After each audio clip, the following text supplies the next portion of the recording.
Hey everybody, here we are back with the McFarlane DC Multiverse series, almost a completed series here for Batman Forever, the movie group that they've done. You've got the Batman and Robin there on the left, you've got the standard Riddler and Two-Face on the right, and the big Vision Bat in the background as a backdrop for this group. And added to that was my latest figure custom guy, the Riddler Final Scene version with that wackadoo crazy costume he had. It's like, yeah, can he get any wackier? You know, you give Jim Carrey license to be nuts and you give him a costume like this. And if you haven't seen the movie, just watch that stuff in it. Yeah, you know, he's off the chain.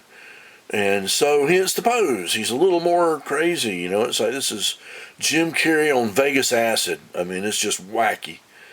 As for the figure, well, it sure isn't this way in the box. I mean, it's very nice out of the box. I like the figure, but it doesn't have enough pizzazz for what this character has in this scene in the movie. So, what did I do? Okay, let's do this quick.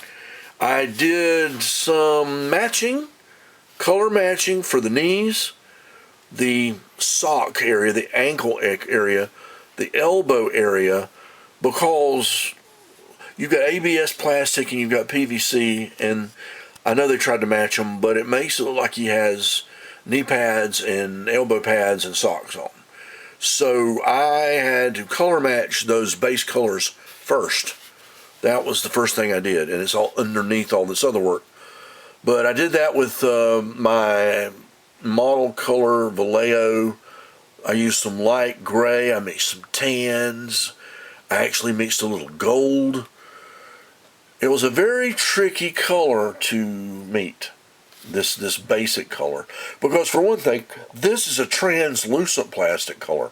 This grayish white, it's not white, it's a translucent color. A light goes into it. Then you've got the floating green question marks that are everywhere. But here's the thing, just like the movie says, too many questions. Well, guess what? There weren't enough question marks. I had to add some. So, I added a bunch. How did I add the question marks when they're a metallic green? Well, let's explore that first. I had to use green. Just use a basic model color, flat green, Vallejo, painted a bunch of question marks, different sizes, different shapes. Then I came back with Createx Pearlized green and did layers over those to match the metallic. It didn't match perfectly shade-wise, but it was green and it was metallic and it reflected light, so it worked pretty good. Also did that on the cane. I used the Createx green on his cane there.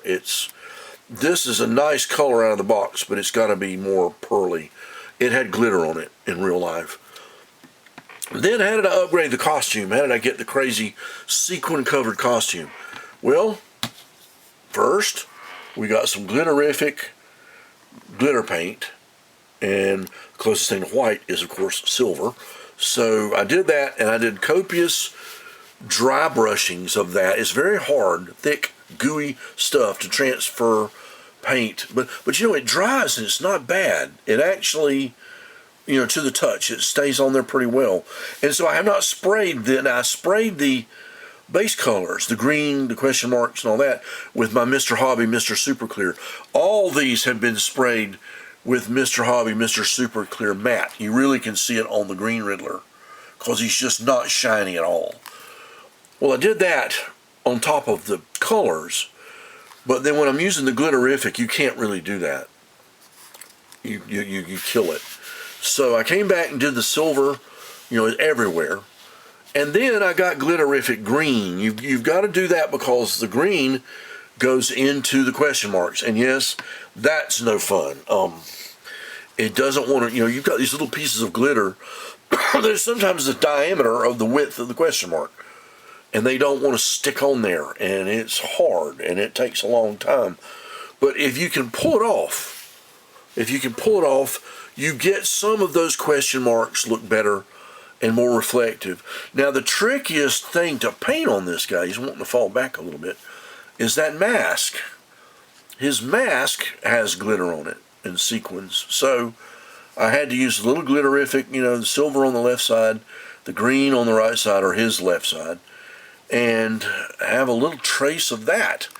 Because he's got sequins all over. I looked up the pictures of the suit online, the actual costume, from the movie, and he's covered with sequins, and some of them are orange and yellow and white, but you can't see that. All you see is reflection. So and glitter has different shades, sort of the way it does. So I figured that worked. This is my best shot. How do you Vegas up an already Vegas-y looking figure? You just do the best you can. But what do I love about this figure? Why am I so glad that I have him? Well, look at the group. He just adds something to the group that wasn't there. You've got that end scene with him and Batman. You've got that. You've got, all that craziness that's at the end of the movie.